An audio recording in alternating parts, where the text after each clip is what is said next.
Անձը նաև Ռուսաստանի քաղաքացիություն ունի, դա էլ պետք չի բացառել։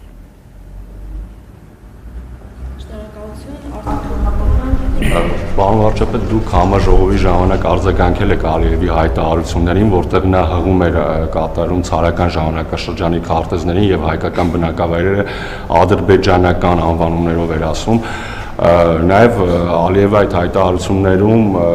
խոսում էր ոչ թե տանկերով, այլ ավտոմեքենաներով Հայաստան գալու մասին։ Ինչպես կմեկնաբանեք, արդյոք այս հայտարարությունները որքանով էլ ներքին լսարանի համար է ասում, չի հակասում օգոստոսի 8-ի պայմաններին։ Եվելի եմ ասում, Զանգեզուրի միջանց, եթե նրանք Զանգեզուրի միջանց, եթե նրանք օգտագործում են իրենց տարածքի մասին, որտեղ նրանք չեն կարող օգտագործել մեր տարածքի մասին։ Ինչ վերաբերվում է Ադրբեջանի նախագահի մյուս հայտարարությանը, ելի եմ ասում, մենք պետք է նախ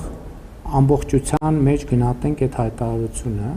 որովհետև ես նախորդ օրն էլ լրագրողը հարց տվեց,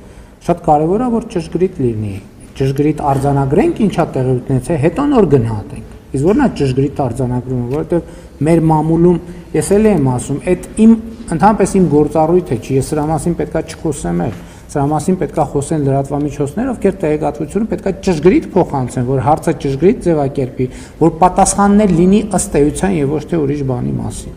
Օրինակ ասում են, որ Ադրբեջանի նախագահն ասել է չկա Սևան, կա Գյոյչա, մինչդեռ հնչել է հայտարարություն, որ ցարական ժամանակների քարտեզում Սևան չկա, կա Գյոյչա։ Իմիջայլոց մեր լրագրողները շատ հետաքրքիր է։ Օրինակ ոչ մեկ չի գնաց այդ քարտեզը հանի։ Մի հատ տեսնի այդ ինչ քարտեզի մասին է։ Կա քարտեզ, թե չկա քարտեզ։ Եվ եթե այդ քարտեզը հանեին մեր լրագրողները, օրինակ կտեսնեին, որ այդ քարտեզը ինչքան այդ տեսակետից կարա աննպաստ լինի Հայաստանի համար,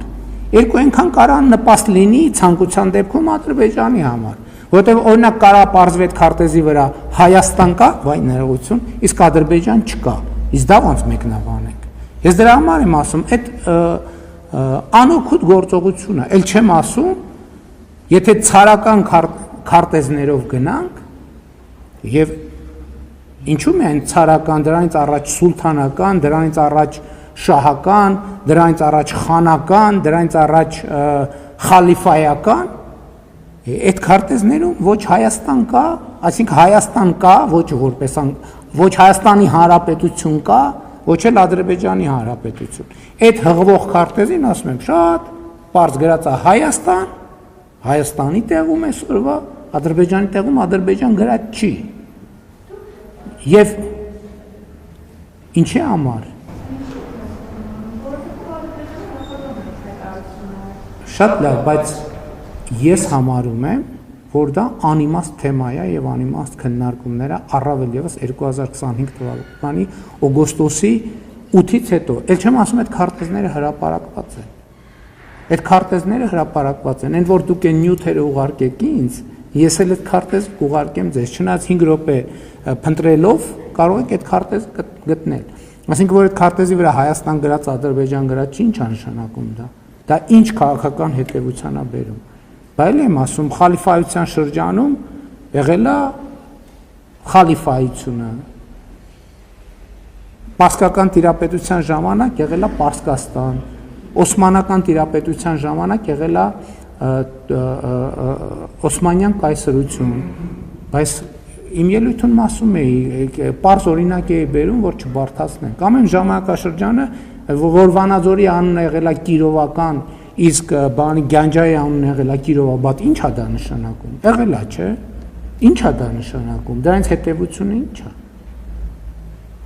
Ինձ ընդհանրապես հետաքրքիր չի դա, որովհետև կա 2025 թվականի